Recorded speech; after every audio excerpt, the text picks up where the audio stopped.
March মাহৰ পৰিস্থিতি আপোনাক যিমান জোকাৰি গৈছে, এপ্ৰিল মাহৰ গ্ৰহ নক্ষত্ৰৰ স্থিতি তাতোকৈ ভয়ংকৰ আৰু একে সময়তে অত্যন্ত লাভদায়ক হ'বলৈ গৈ আছে। গতিকে এই মাহত আপোনালোকে দেখা পাব যে আপোনাৰ সঠিক সিদ্ধান্তই আপোনাক সফলতাৰ শিখৰলৈ লৈ যাব বা আপোনাৰ এটা সৰু ভুলে আপোনাক তললৈ নমাই আনিব পাৰে। জ্যোতিষশাস্ত্ৰ কেৱল অনুমানেই নহয়, ই গ্ৰহৰ বিজ্ঞানো হয়। এপ্ৰিল মাহত মহাকাশত এক বিৰল পৰিঘটনাই ৰূপ ল'ব। 13-14 এপ্ৰিলত গ্ৰহৰ ৰজা সূৰ্যদেৱে নিজৰ উচ্চ ৰাশি অৰ্থাৎ মেষ ৰাশিত প্ৰৱেশ কৰিব। সূৰ্যৰ এই প্ৰচণ্ড শক্তিয়ে দেৱগুৰু বৃহস্পতি আৰু কৰ্মফলদাতা শনিৰ লগত মিলি এনে এক ৰাজযোগ আৰু একে সময়তে বিপৰীত পৰিস্থিতিৰ সৃষ্টি কৰিব, যিয়ে 12টা ৰাশিৰ জীৱনৰ দিশ সম্পূৰ্ণৰূপে সলনি কৰি পেলাব। আৰু লগতে এপ্ৰিল মাহ পৰাৰ লগে লগে আপোনাৰ মনত নিশ্চয় প্ৰশ্ন জাগে, এই নতুন আৰ্থিক বৰ্ষত মোৰ চাকৰিৰ কি হ'ব? আবদ্ধ হৈ থকা ধন ঘূৰাই পামনে? ব্যৱসায়ত লোকচান হ'বনে লাভ হ'ব? মোৰ প্ৰেম বা পাৰিবাৰিক সম্পৰ্ক কেনেকুৱা থাকিব? গতিকে এই সমস্ত প্ৰশ্নৰ উত্তৰ আপোনালোকে অসমীয়া বাৰ্ষিক ৰাশিফলৰ যোগেদি জানিবলৈ সক্ষম হ'ব। গতিকে আহক এতিয়া আমি পলম নকৰি আমাৰ এপ্ৰিল মাহটো কেনেকুৱা ধৰণে আগবাঢ়িব বা আপোনালোকৰ এপ্ৰিল মাহত কি কি প্ৰতিকাৰ থাকিব, সেই সমস্তবোৰ কথা আপোনালোকে এই ৰাশিফলৰ যোগেদি জানিবলৈ সক্ষম হ'ব।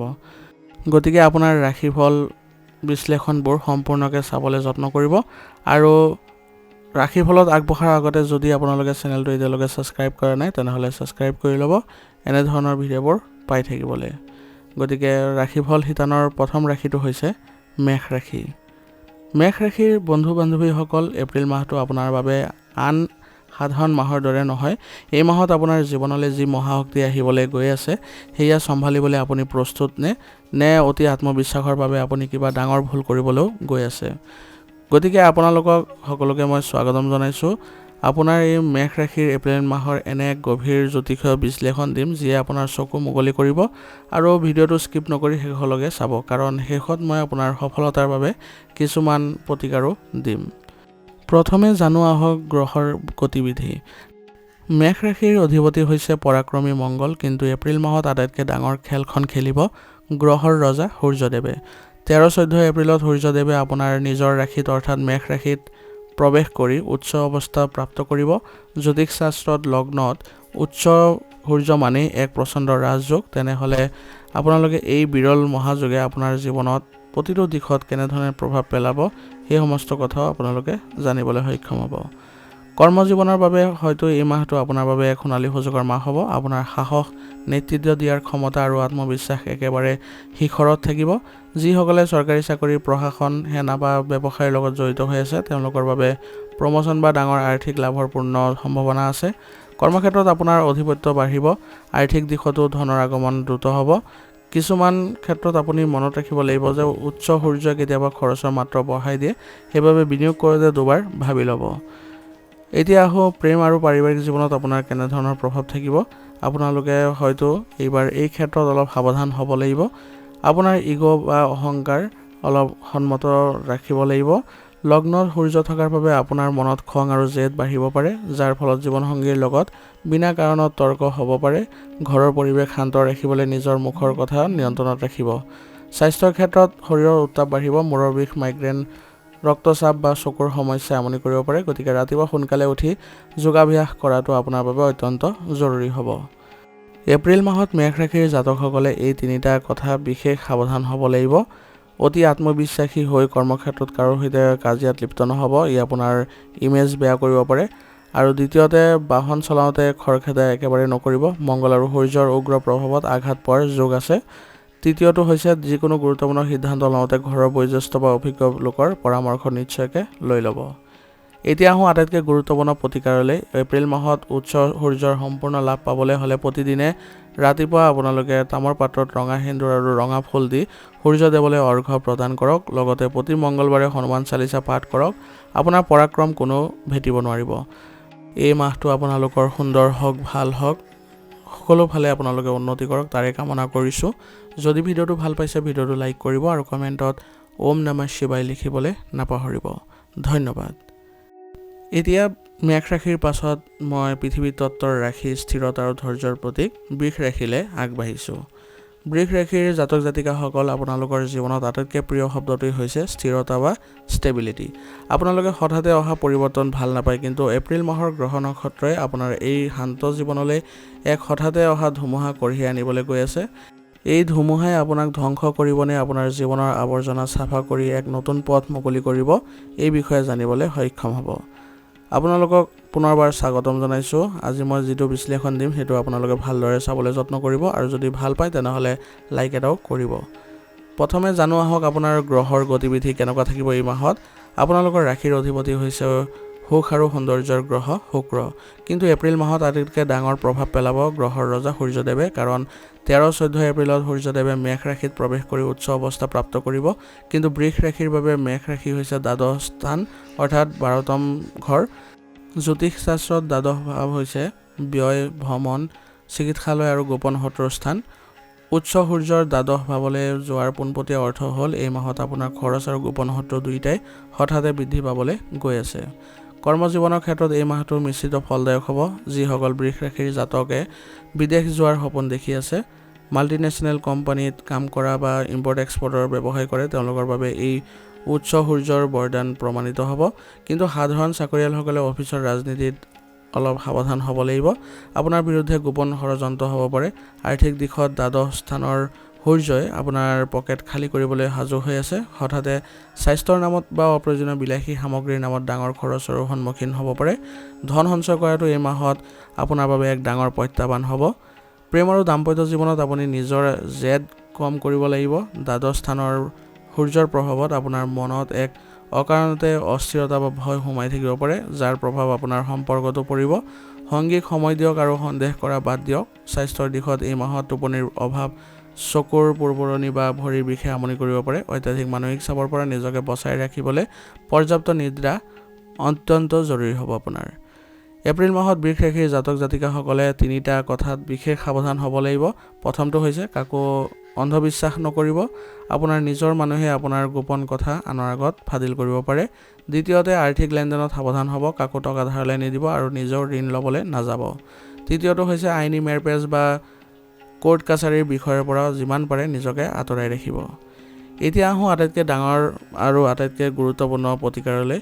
দ্বাদশ স্থানৰ সূৰ্যৰ অশুভ প্ৰভাৱ খণ্ডন কৰিবলৈ আৰু আপোনাৰ ৰাশিৰ স্বামী শুক্ৰক বলৱান কৰিবলৈ হ'লে প্ৰতি শুক্ৰবাৰে মা লক্ষ্মীৰ আৰাধনা কৰক আৰু বগা মিঠাই বা ক্ষীৰ ভোগ আগবঢ়াওক। লগতে প্ৰতিদিন ৰাতিপুৱা সূৰ্যদেৱক তামৰ পাত্ৰত পানী অৰ্পণ কৰক। খৰচ আৰু ৰোগ দুয়োটা নিয়ন্ত্ৰণলৈ আহিব।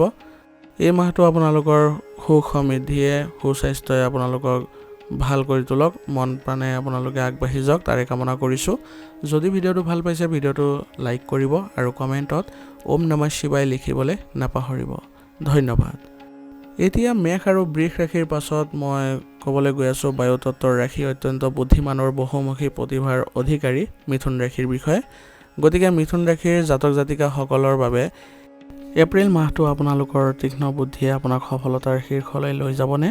হঠাতে অহা বিশদ সুযোগবোৰ আপোনাৰ সিদ্ধান্তহীনতাৰ বাবে হাতৰ পৰা ওলাই যাব। সেই সমস্ত বস্তু আপোনালোকৰ এই বিশ্লেষণৰ জৰিয়তে সক্ষম হ'ব জানিবলৈ। প্ৰথমতে জানি লওঁ আহক গ্ৰহ নক্ষত্ৰ কেনেকুৱা ধৰণৰ প্ৰভাৱ থাকিব। আপোনালোকৰ ৰাশিৰ অধিপতি হৈছে বুধ, কিন্তু এপ্ৰিল মাহৰ আটাইতকৈ ডাঙৰ খবৰটো হ'ল 13-14 এপ্ৰিলত সূৰ্যদেৱে মেষ ৰাশিত প্ৰৱেশ কৰি উচ্চ অৱস্থা প্ৰাপ্ত কৰিব। মিথুন ৰাশিৰ বাবে এইটো হৈছে একাদশ স্থান। জ্যোতিষ শাস্ত্ৰত একাদশ স্থান হৈছে লাভ, আয়, ইচ্ছা পূৰণ আৰু সামাজিক নেটৱৰ্কৰ স্থান। সূৰ্যৰ উচ্চ একাদশৰ স্থানত অৱস্থান কৰাৰ পোনপটীয়া অৰ্থ হ'ল এই মাহত আপোনাৰ ইনকাম এক অভূতপূৰ্ব ধৰণে বৃদ্ধি পাবলৈ গৈ আছে। কেৰিয়াৰৰ ক্ষেত্ৰত এই মাহটো আপোনাৰ বাবে এক সোণালী সুযোগৰ মাহ হ'ব। যিসকলে বহুদিনৰ পৰা চাকৰিৰ প্ৰমোচন বা দৰমহা বৃদ্ধিৰ বাবে আশা কৰি আছিলে, তেওঁলোকৰ বাবে ভাল খবৰ নিশ্চিতভাৱে আহিব। ব্যৱসায়ীসকলৰ বাবে এই মাহত নতুন ইনভেষ্টমেণ্ট বা ডাঙৰ কোনো চুক্তি আদি হাতলৈ অহাৰ পূৰ্ণ যোগ দেখা গৈছে। বিশেষকৈ যিসকলে টেকন'লজি, ছ'চিয়েল মিডিয়া বা কমিউনিকেশ্যনৰ কামত জড়িত হৈ আছে, তেওঁলোকৰ নাম চাৰিওফালে জিলিকি উঠিব। আৰ্থিক দিশত ধনৰ আগমন ভাল হ'ব, কিন্তু 11তম স্থানৰ সূৰ্যই অত্যাধিক উচ্চাকাংক্ষী কৰি তুলিব পাৰে। গতিকে খৰচৰ ক্ষেত্ৰত অলপ নিয়ন্ত্ৰণত ৰাখিব। প্ৰেম আৰু সম্পৰ্কৰ ক্ষেত্ৰত এপ্ৰিল মাহটো অত্যন্ত ৰঙীন হ'ব। আপোনাৰ সামাজিক স্থিতি বাঢ়িব আৰু নতুন নতুন মানুহৰ সৈতে চিনাকিও হ'ব, যিয়ে ভৱিষ্যতে আপোনাক সহায়ো কৰিব। প্ৰেমৰ সম্পৰ্কত নতুন উৎসাহ আহিব। স্বাস্থ্যৰ দিশত আপুনি অভাৰ থিংকিং অৰ্থাৎ অত্যাধিক চিন্তা কৰা অভ্যাসটো এৰিব লাগিব। বুধৰ প্ৰভাৱত স্নায়ুজনিত সমস্যা বা মানসিক ভাগৰ অনুভৱ কৰিব পাৰে। দিনটোৰ মাজত নিজৰ বাবে 10 মিনিট হ'লেও মেডিটেশ্যন বা ধ্যান কৰিবলৈ চেষ্টা কৰিব। এপ্ৰিল মাহত মিথুন ৰাশিৰ জাতক জাতিকাসকলে 3টা বিশেষ কথাত সাৱধান হ'ব লাগিব। প্ৰথমটো হৈছে সুযোগ আহিলে তৎক্ষণাত সিদ্ধান্ত ল'বলৈ শিকিব। বেছি ভাবি থাকিলে সুযোগ হাতৰ পৰা যাব পাৰে। দ্বিতীয়টো হৈছে ডাঙৰ ভাতৃ বা বন্ধুৰ সৈতে তৰ্কত লিপ্ত নহ'ব। ইয়াৰ ফলত আপোনাৰ অহা লাভটো বন্ধ হৈ যাব পাৰে। তৃতীয়তে সামাজিক মাধ্যমত বা ৰাজহুৱা স্থানত কথা কওঁতে সাৱধান হ'ব, কাৰণ উচ্চ সূৰ্যৰ কেতিয়াবা আপোনাৰ অত্যাধিক পোনপটীয়া কৰি তোলে, যিয়ে আনৰ মনত আঘাতো দিব পাৰে। এতিয়া আহোঁ আটাইতকৈ গুৰুত্বপূৰ্ণ প্ৰতিকাৰলৈ। এপ্ৰিল মাহৰ এই পজিটিভ এনাৰ্জিক ধৰি ৰাখিবলৈ প্ৰতি বুধবাৰে ভগৱান গণেশক আপোনালোকে লাডু অৰ্পণ কৰক। লগতে সম্ভৱ হ'লে ঘৰৰ পৰা ওলাওঁতে অলপ চেনি বা মিঠা খাই ওলাব। আপোনাৰ সকলো বাধা দূৰ হ'ব। গতিকে এই মাহটো হৈ পৰক আপোনাৰ পৰম সুখৰ মাহ। আপুনি উন্নতি কৰক, আপোনাৰ স্বাস্থ্য ভালে থাকক, আপুনি সকলো ক্ষেত্ৰত আগুৱাই যাওক, তাৰে কামনা কৰিছোঁ। যদি ভিডিঅ'টো ভাল পাইছে ভিডিঅ'টো লাইক কৰিব আৰু কমেণ্টত ওম নমঃ শিৱায় লিখিবলৈ নাপাহৰিব। ধন্যবাদ। এতিয়া মিথুন ৰাশিৰ পাছত মই লৈ আহিছোঁ আপোনালোকৰ জল তত্ত্বৰ ৰাশি, অত্যন্ত আৱেগিক আৰু পৰিয়াল প্ৰিয় কৰ্কট ৰাশিৰ বিষয়ে। কৰ্কট ৰাশিৰ জাতক জাতিকাসকলৰ বাবে আপোনালোকে আৱেগিক আৰু দয়ালু মানুহ এই পৃথিৱীত বিৰল হয়, কিন্তু এই আৱেগৰ বাবে আপুনি বহুবাৰ প্ৰতাৰিত হৈছে। গতিকে এই মাহত আপোনাৰ ৰাশিত এনে এক শক্তিশালী ৰাজযোগ সৃষ্টি হ'বলৈ গৈ আছে, যিয়ে আপোনাৰ সকলো দুখ কষ্টক সফলতালৈ ৰূপান্তৰিত কৰিব পাৰে। গতিকে আহক আপোনাৰ এপ্ৰিল মাহৰ ৰাশিৰ বিশ্লেষণ আৰম্ভ কৰোঁ।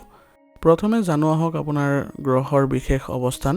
আপোনাৰ ৰাশিৰ অধিপতি হৈছে চন্দ্ৰ, কিন্তু এপ্ৰিল মাহৰ আটাইতকৈ ডাঙৰ খবৰটো হৈছে 13-14 এপ্ৰিলত সূৰ্যদেৱে মেষ ৰাশিত প্ৰৱেশ কৰি উচ্চ অৱস্থা প্ৰাপ্ত কৰিব।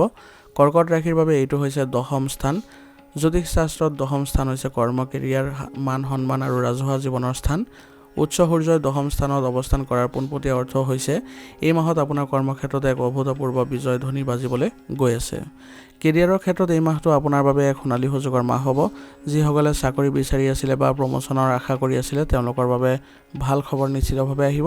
চৰকাৰী কামত জড়িত লোকসকলৰ বাবে এই সময় অতি লাভজনক অৱস্থাত থাকিব। ব্যৱসায়ীসকলেও নিজৰ ব্যৱসায়িক সম্প্ৰসাৰণৰ নতুন পথ বিচাৰি পাব। আৰ্থিক দিশত ধনৰ আগমন সুন্দৰ হ'ব, কিন্তু এটা কথাত মনত ৰাখিব লাগিব, অতিমাত্ৰা আৱেগিক হৈ কাৰোবাক ডাঙৰ পৰিমাণৰ ধন ধাৰলৈ নিদিব। আপুনি আনক সহায় কৰিবলৈ গৈ নিজে আৰ্থিক সংকটতো পৰিব পাৰে। ধনৰ সঞ্চয় কৰাত বেছি গুৰুত্ব দিব। প্ৰেম আৰু সম্পৰ্কৰ ক্ষেত্ৰত এপ্ৰিল মাহটো মিশ্ৰিত ফলদায়ক মাহ হ'ব। ঘৰত কোনো মাংগলিক কাৰ্য হোৱাৰ যোগ আছে, কিন্তু কৰ্কট ৰাশিৰ জাতক জাতিকাসকলে পৰিয়ালৰ পৰা অত্যাধিক আশা কৰে। এই অভাৰ এক্সপেক্টেশ্যন কম কৰিবলৈ এইবাৰ চেষ্টা কৰিব, নহ'লে মানসিক কষ্ট পাব। স্বাস্থ্যৰ দিশত আপুনি পানীৰ পৰা হোৱা ৰোগ বা কফজনিত সমস্যাৰ পৰা সাৱধান হ'ব লাগিব। চন্দ্ৰৰ প্ৰভাৱত মনত এক অকাৰণতে অস্থিৰতা আহিব পাৰে। গতিকে পৰ্যাপ্ত টোপনি আৰু জিৰণি অত্যন্ত প্ৰয়োজনীয় হ'ব। এপ্ৰিল মাহত কৰ্কট ৰাশিৰ জাতক জাতিকাসকলে কিছুমান 3টা বিশেষ কথাত সাৱধান হ'ব লাগিব। প্ৰথমটো হৈছে আৱেগৰ বশৱৰ্তী হৈ কৰ্মক্ষেত্ৰত কোনো ডাঙৰ সিদ্ধান্ত নল'ব, অলপ প্ৰেক্টিকেল হ'বলৈ শিকিব। দ্বিতীয়টো হৈছে গোপন শত্ৰুৰ পৰা সাৱধান হ'ব লাগিব। আপোনাৰ সফলতা দেখি ঈৰ্ষান্বিত হোৱা লোকৰ পৰাও আঁতৰি থাকিবলৈ যত্ন কৰিব। তৃতীয়তে যিকোনো আইনী বা গুৰুত্বপূৰ্ণ চুক্তিত চহী কৰাৰ আগতে 10 বাৰ পঢ়ি ল'ব, কাৰণ মানুহে আপোনাৰ উদাৰতাৰ সুযোগ ল'ব পাৰে। এতিয়া আহোঁ আটাইতকৈ গুৰুত্বপূৰ্ণ প্ৰতিকাৰলৈ। কৰ্কট ৰাশিৰ অধিপতি চন্দ্ৰক শান্ত কৰিবলৈ হ'লে আৰু মনত দৃঢ়তা আনিবলৈ হ'লে প্ৰত্যেক সোমবাৰে ভগৱান শিৱৰ আৰাধনা কৰক আৰু শিৱলিংগত কেঁচা গাখীৰ অৰ্পণ কৰিব। ইয়াৰ ফলত আপোনাৰ সকলো দুখ কষ্ট দূৰ হ'ব আৰু আপুনি নিজৰ বাবে ভাবিবলৈ সক্ষম হ'ব। গতিকে এই মাহটো আপোনালোকৰ হৈ পৰক সুখৰ আৰু সমৃদ্ধিশালী। সকলো কৰ্মতে আপোনাৰ জয় হওক তাৰে কামনা কৰিছোঁ। যদি ভিডিঅ'টো ভাল পাইছে ভিডিঅ'টো লাইক কৰিব আৰু কমেণ্টত ওম নমঃ শিৱায় লিখিবলৈ নাপাহৰিব। ধন্যবাদ।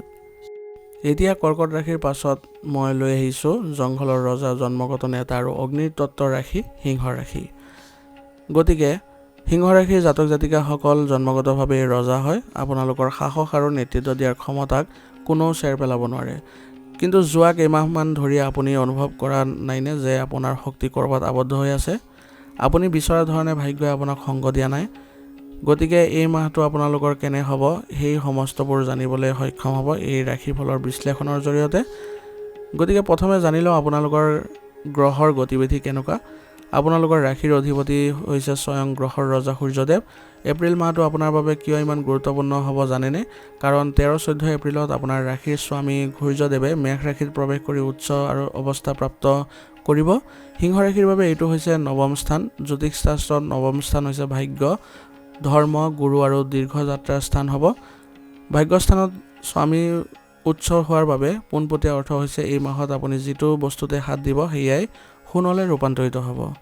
কৰ্মজীৱনৰ ক্ষেত্ৰত এই মাহটো আপোনাৰ বাবে এক সোণালী সুযোগৰ মাহ হ'ব। যিসকলে চৰকাৰী চাকৰিৰ প্ৰস্তুতি চলাই আছে, ৰাজনীতিত আছে বা নিজৰ ব্যৱসায় কৰি আছে, তেওঁলোকৰ বাবে এক বৃহৎ বিজয়ৰ সময় হ'ব। সমাজত আৰু কৰ্মক্ষেত্ৰত আপোনাৰ মান সন্মান অভূতপূৰ্বভাৱে বৃদ্ধি পাব। নিজৰ ঊৰ্ধ্বতন কৰ্তৃপক্ষৰ পৰা সম্পূৰ্ণ সহায় পাব। আৰ্থিক দিশতো ধনৰ আগমন দ্ৰুত হ'ব। বিদেশ যাত্ৰা বা দূৰৰ কোনো তীৰ্থস্থানলৈ যোৱাৰ সুন্দৰ যোগ চলি আছে। কিন্তু এটা কথা মনত ৰাখিব, ভাগ্যই সংগ দিলেও অত্যাধিক আত্মবিশ্বাসী হৈ পইচা অপচয় নকৰিব। প্ৰেম আৰু পাৰিবাৰিক জীৱনত সিংহ ৰাশিৰ আটাইতকৈ ডাঙৰ শত্ৰু হৈছে তেওঁলোকৰ ইগ' বা অহংকাৰ। সূৰ্য বলৱান হোৱাৰ লগে লগে আপোনাৰ মনত অহংকাৰ বৃদ্ধি পাব পাৰে। নৱম স্থান হৈছে পিতৃস্থান, সেইবাবে পিতৃৰ সৈতে মত বিৰোধ হ'বলৈ নিদিব, বৰঞ্চ তেওঁৰ স্বাস্থ্যৰ যত্ন ল'ব। দাম্পত্য জীৱনত সংগীৰ ওপৰত নিজৰ মত জাপি নিদিব। স্বাস্থ্যৰ দিশত শৰীৰত প্ৰচণ্ড এনাৰ্জি থাকিব, কিন্তু উত্তাপ বৃদ্ধি পোৱাৰ বাবে এচিডিটি বা চকুৰ সমস্যাও আমনি কৰিব পাৰে। এপ্ৰিল মাহত সিংহ ৰাশিৰ জাতক জাতিকাসকলে তিনিটা বিশেষ কথাত সাৱধান হ'ব লাগিব। প্ৰথমটো হৈছে নিজৰ আত্মবিশ্বাসক অহংকাৰলৈ ৰূপান্তৰিত হ'ব নিদিব। আনক কেতিয়াও তুচ্ছ জ্ঞান নকৰিব।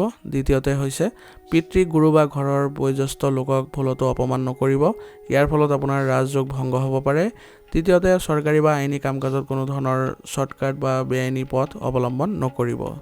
এতিয়া আহোঁ আটাইতকৈ গুৰুত্বপূৰ্ণ প্ৰতিকাৰলৈ। নৱম স্থানৰ সূৰ্যৰ সম্পূৰ্ণ কৃপা লাভ কৰিবলৈ হ'লে প্ৰতিদিনে ৰাতিপুৱা গা ধুই আপোনালোকে সূৰ্য মন্ত্ৰ জপ কৰিব আৰু লগতে সূৰ্যক অৰ্ঘ্য প্ৰদান কৰিব।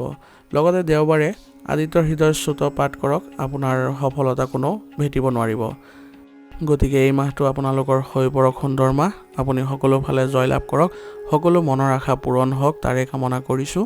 যদি ভিডিঅ'টো ভাল পাইছে ভিডিঅ'টো লাইক কৰিব আৰু কমেণ্টত ওম নমঃ শিৱায় লিখিবলৈ নাপাহৰিব। ধন্যবাদ। এতিয়া সিংহ ৰাশিৰ পাছত আহোঁ পৃথিৱী তত্ত্বৰ ৰাশি, অত্যন্ত বুদ্ধিমান, বিশ্লেষণাত্মক আৰু প্ৰতিটো কামৰ নিখুঁতভাৱে কৰিব বিচৰা কন্যা ৰাশিৰ বিষয়ে। কন্যা ৰাশিৰ জাতক জাতিকাসকলে নিখুঁত বা পাৰফেক্ট কাম কৰা মানুহ এই পৃথিৱীত দ্বিতীয় কোনো নাই। সকলো কথা যুক্তিৰে চালি জাৰি চোৱাটো আপোনাৰ স্বভাৱ হয়, কিন্তু এপ্ৰিল মাহত আপোনাৰ এই লজিকেল মগজুৱে কাম নকৰিব পাৰে। কাৰণটো কিয় জানেনে? গ্ৰহৰ এনে এক ভয়ংকৰ আৰু ৰহস্যময় পৰিৱৰ্তন হ'বলৈ গৈ আছে, যিয়ে আপোনাৰ জীৱনলৈ হঠাৎ কিছুমান ডাঙৰ অঘটন বা অপ্ৰত্যাশিত ধন একেলগে লৈ আহিব পাৰে। গতিকে এই ৰাশিফলৰ বিশ্লেষণৰ দ্বাৰা আপুনি সম্পূৰ্ণ তথ্য জানিবলৈ সক্ষম হ'ব। প্ৰথমে জানো আহক আপোনাৰ গ্ৰহৰ গতিবিধি কেনেকুৱা থাকিব। আপোনালোকৰ ৰাশিৰ অধিপতি হৈছে বুদ্ধিদাতা বুধ, কিন্তু এপ্ৰিল মাহত আটাইতকৈ ডাঙৰ খেলখন খেলিব গ্ৰহৰ ৰজা সূৰ্যদেৱে। কাৰণ 13-14 এপ্ৰিলত সূৰ্যদেৱ মেষ ৰাশিত প্ৰৱেশ কৰি উচ্চ অৱস্থা প্ৰাপ্ত কৰিব। কন্যা ৰাশিৰ বাবে এইটো হৈছে অষ্টম স্থান। জ্যোতিষ শাস্ত্ৰত অষ্টম স্থান হৈছে হঠাতে ঘটা ঘটনা, গুপ্তধন, ৰহস্য, আয়ু আৰু স্বাস্থ্যৰ স্থান। উচ্চ সূৰ্যই অষ্টম স্থানত অৱস্থান কৰাৰ পোনপটীয়া অৰ্থ হৈছে এই মাহত আপুনি অন্ধভাৱে নিজৰ লজিক প্ৰয়োগ কৰাৰ সলনি অত্যন্ত সাৱধানে খোজ পেলাব লাগিব। কৰ্মজীৱনৰ ক্ষেত্ৰত এই মাহটো আপোনাৰ বাবে ৰহস্যৰে ভৰা থাকিব। যিসকল লোক ৰিচাৰ্চ, গুপ্তবিদ্যা, জ্যোতিষ, IT বা বীমাৰ লগত জড়িত, তেওঁলোকৰ বাবে এই উচ্চৰ সূৰ্যৰ বৰদান প্ৰমাণিত হ'ব। কিন্তু সাধাৰণ চাকৰিয়ালসকলে কৰ্মক্ষেত্ৰত গোপন শত্ৰুৰ পৰা সাৱধান হ'ব লাগিব। অফিচত আপোনাৰ বিৰুদ্ধে ষড়যন্ত্ৰ হ'ব পাৰে। আৰ্থিক দিশত অষ্টম স্থানৰ সূৰ্যই আপোনাক হঠাতে ক'ৰবাৰ পৰা ধন লাভ কৰাব পাৰে, যেনে পৈতৃক সম্পত্তি বা আবদ্ধ ধন। কিন্তু ৰিস্কি ইনভেষ্টমেণ্ট বা শ্বেয়াৰ মাৰ্কেটত ভুলতো এই সময়ত ধন বিনিয়োগ নকৰিব। প্ৰেম আৰু পাৰিবাৰিক জীৱনত বিশেষকৈ শহুৰেকৰ ঘৰৰ মানুহৰ লগত কোনো কথাত তৰ্ক বা ইগৰ সংঘাত হ'ব পাৰে। নিজৰ পোনপটীয়া কথাৰে কাৰো মনত আঘাত নিদিব। স্বাস্থ্যৰ দিশত অষ্টম স্থানলৈ যোৱা সূৰ্যৰ উচ্চ স্থানে আপোনাক আটাইতকৈ বেছি আমনি কৰিব পাৰে। পাচনতন্ত্ৰ, পেটৰ সমস্যা, হঠাতে অহা ৰোগক এই মাহত একেবাৰে আওকাণ নকৰিব। বাহিৰৰ তেলীয়া খাদ্য পৰিহাৰ কৰক আৰু নিয়মীয়া চেকআপ আদি কৰাব। এপ্ৰিল মাহত কন্যা ৰাশিৰ জাতক জাতিকাসকলে তিনিটা বিশেষ কথাত সাৱধান হ'ব লাগিব। প্ৰথমটো হৈছে কোনো অচিনাকি ব্যক্তি বা আনকি নিজৰ বন্ধুৰ ওপৰতো অন্ধবিশ্বাস নকৰিব, প্ৰতাৰণাৰ বলি হ'ব পাৰে। দ্বিতীয়তে গাড়ী বা বাহন চলাওঁতে বিশেষকৈ এপ্ৰিলৰ মাজভাগত অতিৰিক্ত সাৱধানতা অৱলম্বন কৰিব, দুৰ্ঘটনাৰ পৰা বাচি থাকিব। তৃতীয়টো হৈছে কোনো ধৰণৰ বেআইনী কাম বা শ্বৰ্টকাট লৈ ধন ঘটাৰ চেষ্টা নকৰিব, আইনী মেৰ পাছত পৰিব পাৰে।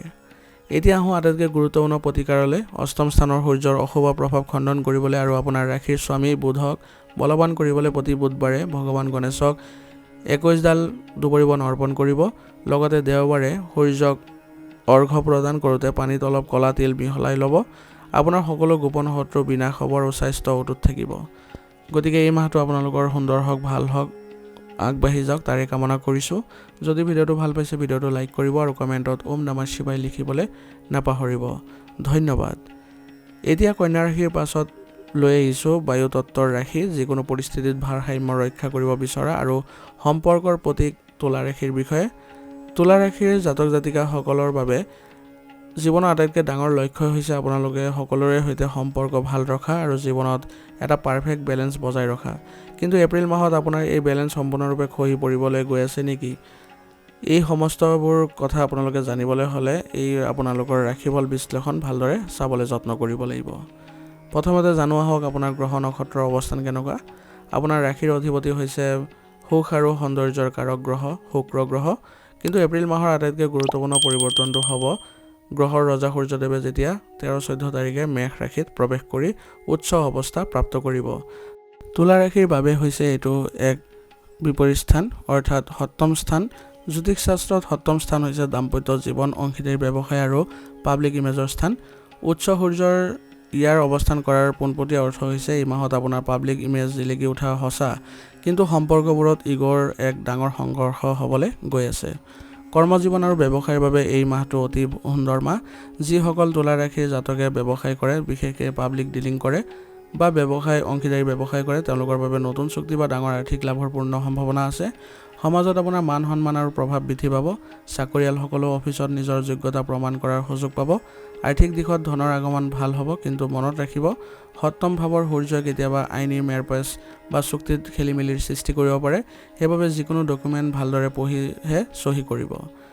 প্ৰেম আৰু দাম্পত্য জীৱনৰ ক্ষেত্ৰত আপোনাক হাতজোৰ কৰি অনুৰোধ কৰিছোঁ, নিজৰ ইগ' বা অহংকাৰক ঘৰৰ বাহিৰতে থৈ আহিব। সপ্তম স্থানৰ সূৰ্য থকাৰ ফলত আপোনাৰ জীৱনসংগীৰ লগত সৰু সৰু কথাত ডাঙৰ তৰ্ক বা মত বিৰোধ হ'ব পাৰে। পৰিস্থিতি বেয়া হ'লে বিবাহ বিচ্ছেদৰ দৰে চিন্তাও মনলৈ আহিব পাৰে। সেইবাবে শান্ত থাকক। স্বাস্থ্যৰ দিশত পেটৰ বিষ, ইউৰিক এচিডৰ মাত্ৰা বৃদ্ধি পাব পাৰে, মূৰৰ বিষে আমনি কৰিব পাৰে। গতিকে এই ক্ষেত্ৰত আপোনালোকে সতৰ্ক হওক আৰু চেকআপ আদি কৰিবলৈ যত্ন কৰিব। এপ্ৰিল মাহত তুলা ৰাশিৰ জাতক জাতিকাসকলে বিশেষ 3টা কথা সাৱধান হ'ব লাগিব।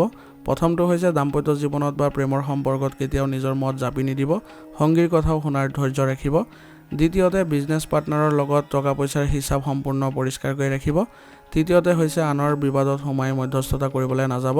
বিনা কাৰণত আপুনি দোষী সাব্যস্ত হ'ব পাৰে। এতিয়া আহোঁ আটাইতকৈ গুৰুত্বপূৰ্ণ প্ৰতিকাৰলৈ। সপ্তম স্থানৰ সূৰ্যৰ উত্তাপ কমাবলৈ আৰু দাম্পত্য জীৱনত সুখ শান্তি আনিবলৈ হ'লে প্ৰতি শুক্ৰবাৰে মা লক্ষ্মীৰ আৰাধনা কৰক আৰু বগা মিঠাইৰ ভোগ আগবঢ়াওক। লগতে প্ৰত্যেক দেওবাৰে সূৰ্যদেৱক জল অৰ্পণ কৰোঁতে পানীৰ লগত ৰঙা ফুল আৰু চন্দন মিহলাই ল'ব। আপুনি দেখিব আপোনাৰ বহু অশুভ প্ৰভাৱ কম হৈছে। গতিকে এই মাহটো আপোনালোকৰ হওক সুখৰ মাহ। আপোনালোকে আগবাঢ়ক, উন্নতি কৰক, তাৰে কামনা কৰিছোঁ। যদি ভিডিঅ'টো ভাল পাইছে ভিডিঅ'টো লাইক কৰিব আৰু কমেণ্টত ওম নমঃ শিৱায় লিখিবলৈ নাপাহৰিব। ধন্যবাদ।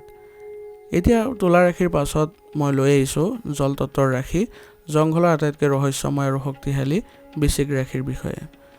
বৃশ্চিক ৰাশিৰ জাতক জাতিকাসকলৰ আপোনাৰ মনত গভীৰতা জুখিব পৰা যন্ত্ৰ এই পৃথিৱীত আজিলৈকে আৱিষ্কাৰ হোৱা নাই।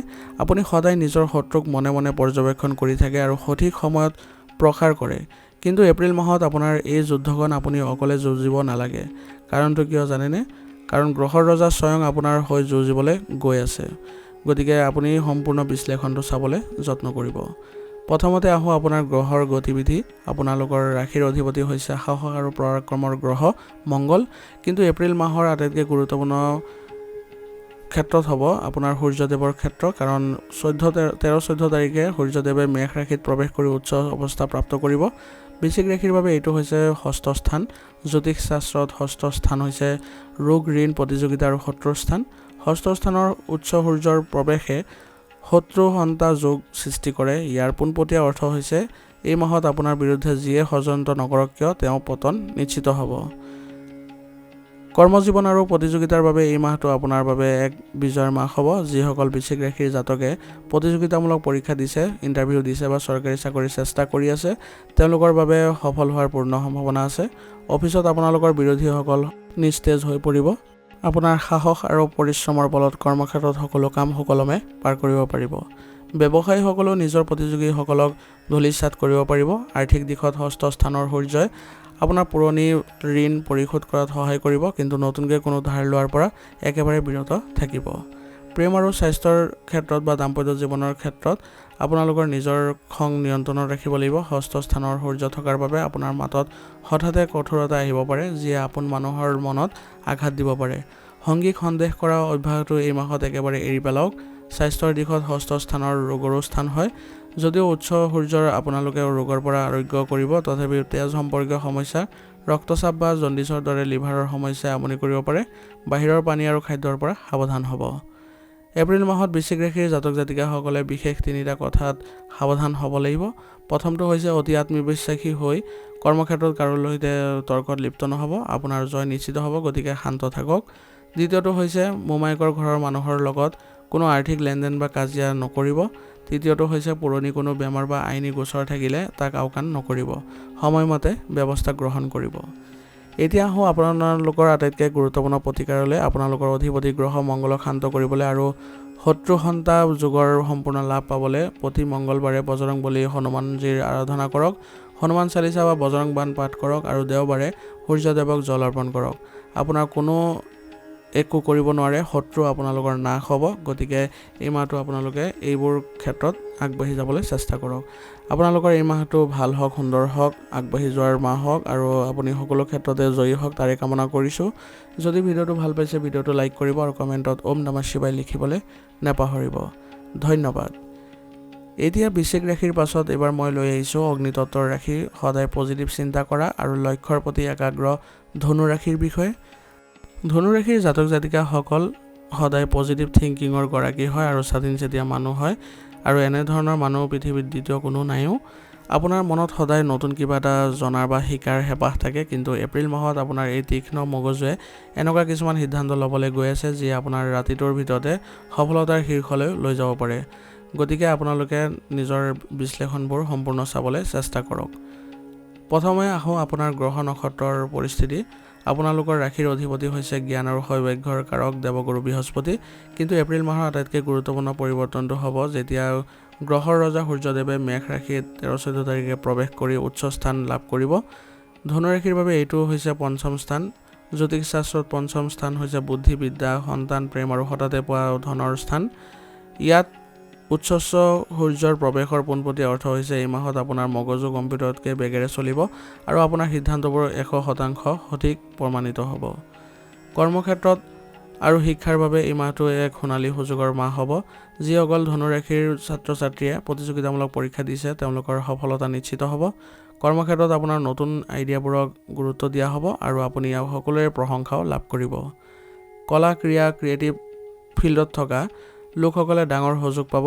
আৰ্থিক দিশত পঞ্চম স্থানৰ সূৰ্যই আপোনাক শ্বেয়াৰ মাৰ্কেট বা ইনভেষ্টমেণ্টৰ পৰা হঠাতে ধন লাভৰ যোগৰ সৃষ্টি কৰিব, কিন্তু অত্যাধিক আত্মবিশ্বাসী হৈ নজনা নুশুনা ঠাইত ডাঙৰ ৰিস্কি কাম নকৰিব বা বিনিয়োগ নকৰিব। প্ৰেম আৰু সম্পৰ্কৰ ক্ষেত্ৰত পঞ্চম স্থান হৈছে ৰোমাঞ্চৰ স্থান। যিসকল অবিবাহিত তেওঁলোকৰ বাবে নতুন প্ৰেম আহিব পাৰে, কিন্তু যিসকল ইতিমধ্যে সম্পৰ্কত আছে তেওঁলোকৰ নিজৰ ইগ' নিয়ন্ত্ৰণত ৰাখিব লাগিব, নহ'লে সৰু কথাতে কাজিয়া হ'ব পাৰে। সন্তানৰ ফালৰ পৰা কোনো ভাল খবৰ পোৱাৰ সম্ভাৱনাও আছে। স্বাস্থ্যৰ দিশত শৰীৰত উত্তাপ বাঢ়িব, সেইবাবে পেটৰ সমস্যা, এচিডিটি বা গেছৰ সমস্যাই আমনি কৰিব পাৰে। পানী বেছিকৈ খাবলৈ যত্ন কৰিব। এপ্ৰিল মাহত ধনু ৰাশিৰ জাতক জাতিকাসকলে বিশেষ তিনিটা কথাত সাৱধান হ'ব লাগিব। প্ৰথমটো হৈছে অতি আত্মবিশ্বাসত কৰ্মক্ষেত্ৰত বা প্ৰেমত কোনো ভুল সিদ্ধান্ত লৈ নেপেলাব। দ্বিতীয়টো হৈছে সন্তান বা পৰিয়ালৰ সৰু সদস্যৰ ওপৰত নিজৰ জেদ জাপি নিদিব, তেওঁলোকৰ কথাও বুজিবলৈ চেষ্টা কৰিব। তৃতীয়তে হৈছে লটাৰী, জুৱা বা শ্বৰ্টকাট লৈ ধন ঘটাৰ চিন্তাত আপুনি নপৰিব বা নিচা নকৰিব তেনেধৰণৰ। ইয়াৰ ফলত আপোনাৰ নিজৰ পতন হোৱাটো নিশ্চিত হ'ব। এতিয়া আহোঁ আটাইতকৈ ডাঙৰ আৰু গুৰুত্বপূৰ্ণ প্ৰতিকাৰলৈ। আপোনাৰ অধিপতি গ্ৰহ বৃহস্পতিক শক্তিশালী কৰিবলৈ আৰু পঞ্চম স্থানৰ সূৰ্যৰ পৰা সম্পূৰ্ণ লাভ আদায় কৰিবলৈ প্ৰতি বৃহস্পতিবাৰে ভগৱান বিষ্ণুৰ আৰাধনা কৰক আৰু কপালত হালধীয়া চন্দনৰ তিলক লগাব। লগতে ৰাতিপুৱা সূৰ্যদেৱক জল অৰ্পণ কৰক, আপোনাৰ সকলো মনোকামনা পূৰ্ণ হ'ব। এই মাহটো আপোনালোকৰ হৈ পৰক সৌভাগ্যশালী মাহ। আপুনি সকলো ক্ষেত্ৰতে আগবাঢ়ক আৰু সকলো ক্ষেত্ৰতে আপুনি জয় হওক তাৰে কামনা কৰিছোঁ। যদি ভিডিঅ'টো ভাল পাইছে ভিডিঅ'টো লাইক কৰিব আৰু কমেণ্টত ওম নমঃ শিৱায় লিখিবলৈ নাপাহৰিব। ধন্যবাদ। এইবাৰ ধনু ৰাশিৰ পাছত মই লৈ আহিছোঁ পৃথিৱী তত্ত্বৰ ৰাশি আটাইতকৈ পৰিশ্ৰমী, কৰ্মযোগী আৰু অনুশাসন প্ৰিয় মকৰ ৰাশিৰ বিষয়ে। মকৰ ৰাশিৰ জাতক জাতিকসকল পৰিশ্ৰমী, দিন ৰাতি একাকাৰ কৰি কাম কৰা মানুহ এই পৃথিৱীত দ্বিতীয় নাই। কৰ্মত আপোনালোকে বিশ্বাস কৰে আৰু কৰ্মই আপোনালোকৰ ধৰ্ম হয়। এই মাহত আপোনালোকৰ কেনেকুৱা ধৰণৰ প্ৰভাৱ থাকিব তাৰ বিষয়ে এই বিশ্লেষণত আপোনালোকে সম্পূৰ্ণকৈ জানিবলৈ সক্ষম হ'ব। প্ৰথমে জানো আহক গ্ৰহৰ নক্ষত্ৰৰ যিবোৰ অৱস্থান সেইবোৰৰ বিষয়ে। আপোনাৰ ৰাশিৰ অধিপতি হৈছে ন্যায়ৰ দেৱতা শনিদেৱ, কিন্তু এপ্ৰিল মাহত আটাইতকৈ গুৰুত্বপূৰ্ণ প্ৰভাৱ পৰিব গ্ৰহৰ ৰজা সূৰ্যদেৱে, যেতিয়া তেওঁ 13-14 এপ্ৰিলত মেষ ৰাশিত প্ৰৱেশ কৰি উচ্চ স্থান প্ৰাপ্ত কৰিব। মকৰ ৰাশিৰ বাবে এইটো হৈছে চতুৰ্থ স্থান। জ্যোতিষশাস্ত্ৰত চতুৰ্থ স্থান হৈছে মাতৃভূমি, গৃহ, বাহন আৰু মানসিক শান্তিৰ স্থান। ইয়াত উচ্চ সূৰ্যৰ প্ৰৱেশৰ পোনপটীয়া অৰ্থ হ'ব এই মাহত আপোনাৰ ফ'কাছ সম্পূৰ্ণৰূপে নিজৰ ঘৰ, প্ৰপাৰ্টি আৰু পৰিয়ালৰ ওপৰত পৰিব। কৰ্মজীৱন আৰু অৰ্থনীতিৰ বাবে এই মাহটো অতি সুন্দৰ মাহ। যিসকল মকৰ ৰাশিৰ জাতকে বহুদিন ধৰি নিজা ঘৰ বনোৱা, মাটি কিনা বা নতুন বাহন কিনাৰ সপোন দেখি আছিলে, উচ্চ সূৰ্যই তেওঁলোকৰ সেই সপোন পূৰণ কৰাৰ পথ মুকলি কৰিব। ৰিয়েল ষ্টেট, কনষ্ট্ৰাকশ্যন বা বাহনৰ ব্যৱসায়ৰ লগত জড়িত লোকসকলে ডাঙৰ লাভৰ মুখ দেখিব। কৰ্মক্ষেত্ৰত আপোনাৰ স্থিৰতা বাঢ়িব। আৰ্থিক দিশত ধনৰ আগমন ভাল হ'ব, কিন্তু ঘৰৰ মেৰামতি বা পৰিয়ালৰ নামত আপোনাৰ হঠাতে কিছু ডাঙৰ খৰচো হ'ব পাৰে। প্ৰেম আৰু পাৰিবাৰিক জীৱনত আপুনি আটাইতকৈ বেছি সাৱধান হ'ব লাগিব। চতুৰ্থ স্থানৰ সূৰ্যই ঘৰৰ পৰিৱেশ কিছু উত্তাপ বা ইগৰ সংঘাত আনিব পাৰে। ঘৰৰ কোনো বয়োজ্যেষ্ঠ লোকৰ সৈতে, বিশেষকৈ মাতৃৰ সৈতে মতবিৰোধ হ'ব পাৰে। আপোনাৰ মাতৃৰ স্থানৰ বিশেষ যত্ন ল'ব লাগিব। দাম্পত্য জীৱনত অফিচৰ মানসিক চাপ ঘৰলৈ লৈ নাহিব। স্বাস্থ্যৰ দিশত চতুৰ্থ স্থানৰ বাবে বুকুৰ অংশৰ প্ৰতিনিধিত্ব কৰে, সেইবাবে বুকুৰ বিষ, হাৰ্টৰ সমস্যা বা ৰক্তচাপ থাকিলে এই মাহত চিকিৎসকৰ পৰামৰ্শ নিশ্চয়কৈ ল'ব। এপ্ৰিল মাহত মকৰ ৰাশিৰ জাতক জাতিকাসকলে তিনিটা বিশেষ সাৱধানতা অৱলম্বন কৰি চলিব লাগিব। প্ৰথমটো হৈছে ঘৰুৱা বিবাদ বা প্ৰপাৰ্টিৰ লগত জড়িত কোনো বিষয়ত যদি জেদ ধৰি কাজিয়া কৰে তেনেহ'লে আপোনালোকৰ শান্তি ভংগ হ'ব পাৰে, গতিকে শান্তিপূৰ্ণভাৱে সমাধান কৰিবলৈ চেষ্টা কৰিব। দ্বিতীয়তে হৈছে নিজৰ পৰিয়ালক সময় দিয়ক, কেৱল কামৰ নামত যন্ত্ৰৰ দৰে নাথাকিব।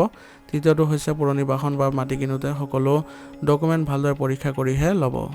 এতিয়া আহোঁ আটাইতকৈ গুৰুত্বপূৰ্ণ প্ৰতিকাৰলৈ। আপোনাৰ ঘৰৰ পৰিৱেশ শান্ত ৰাখিবলৈ আৰু চতুৰ্থ ভাৱৰ সূৰ্যৰ পৰা সম্পূৰ্ণ লাভ পাবলৈ হ'লে প্ৰতিদিনে ৰাতিপুৱা সূৰ্যদেৱক তামৰ পাত্ৰত জল অৰ্পণ কৰক। লগতে ৰাশিৰ স্বামী শনিদেৱক প্ৰসন্ন কৰিবলৈ শনিবাৰে সন্ধিয়া আহঁত গছৰ তলত সৰিয়হ তেলৰ চাকি জ্বলাব। আপোনাৰ জীৱনৰ সকলো বাধা আঁতৰি যাব। এই মাহটো আপোনালোকৰ সুন্দৰ হওক, ভাল হওক, আগবাঢ়ি যোৱাৰ মাহ হওক তাৰে কামনা কৰিছোঁ। যদি ভিডিঅ'টো ভাল পাইছে ভিডিঅ'টো লাইক কৰিব আৰু কমেণ্টত ওম নমঃ শিৱায় লিখিবলৈ নাপাহৰিব। ধন্যবাদ। এইবাৰ মকৰ ৰাশিৰ পাছত মই লৈ আহিছোঁ বায়ুতত্ত্বৰ ৰাশি, সমাজৰ কথা ভবা, দূৰদৰ্শী আৰু অত্যন্ত বুদ্ধিমান কুম্ভ ৰাশিৰ বিষয়ে। কুম্ভ ৰাশিৰ জাতক জাতিকাসকল দূৰদৰ্শী আৰু সমাজৰ কথা ভবা লোক হয় আৰু তেওঁলোকৰ মগজুত সদায় নতুন কিবা এটা কৰাৰ চিন্তা চলি থাকে, কিন্তু বহু সময়ত তেওঁলোকৰ কথাবোৰে মানুহে বুজি নাপায়, নহয়নে? গতিকে এই মাহটো আপোনালোকৰ কেনেকুৱা হ'ব সেই বিষয়ে আপোনালোকে সম্পূৰ্ণকৈ জানিবলৈ সক্ষম হ'ব, গতিকে ভিডিঅ'টো সম্পূৰ্ণকৈ চাব। প্ৰথমে জানো আহক আপোনাৰ গ্ৰহ নক্ষত্ৰৰ গতিবিধি কেনেকুৱা হ'ব। আপোনালোকৰ ৰাশিৰ অধিপতি হৈছে কৰ্মফলদাতা শনিদেৱ। বৰ্তমান শনিদেৱে আপোনাৰ নিজৰ ৰাশিতে বিৰাজ কৰি আপোনাক শক্তিশালী কৰি ৰাখিছে, কিন্তু এপ্ৰিল মাহৰ আটাইতকৈ ডাঙৰ যিটো আপোনাৰ সংযোগ সেইটো হৈছে 13-14 এপ্ৰিলত যিটো গ্ৰহৰ ৰজা সূৰ্যদেৱে মেষ ৰাশিত প্ৰৱেশ কৰি উচ্চ অৱস্থা প্ৰাপ্ত কৰিব। কুম্ভ ৰাশিৰ বাবে এইটো হৈছে তৃতীয় স্থান। জ্যোতিষশাস্ত্ৰত তৃতীয় স্থান হৈছে পৰাক্ৰম, সাহস, যোগাযোগ আৰু প্ৰচেষ্টাৰ স্থান। ইয়াত উচ্চ সূৰ্যৰ প্ৰৱেশে অতি শুভ মনা হয়। ইয়াৰ পোনপটীয়া অৰ্থ হৈছে এই মাহত আপোনাৰ সাহস আৰু আত্মবিশ্বাস সিমানেই বাঢ়িব যে যিকোনো অসম্ভৱ কামকো আপুনি সম্ভৱ কৰি তুলিব পাৰিব। কৰ্মজীৱন আৰু আৰ্থিক দিশত এই মাহটো আপোনাৰ বাবে এক সোণালী সুযোগৰ মাহ হ'ব। যিসকলে media, communication, IT, social media বা মাৰ্কেটিঙৰ লগত জড়িত হৈ আছে তেওঁলোকৰ বাবে এই উচ্চ সূৰ্যৰ এক বৃহৎ সফলতা আপুনি পাব। আপোনাৰ প্ৰেজেণ্টেশ্যন বা কথা কোৱাৰ শৈলীয়ে আপুনি সকলোকে মন্ত্ৰমুগ্ধ কৰিব পাৰিব।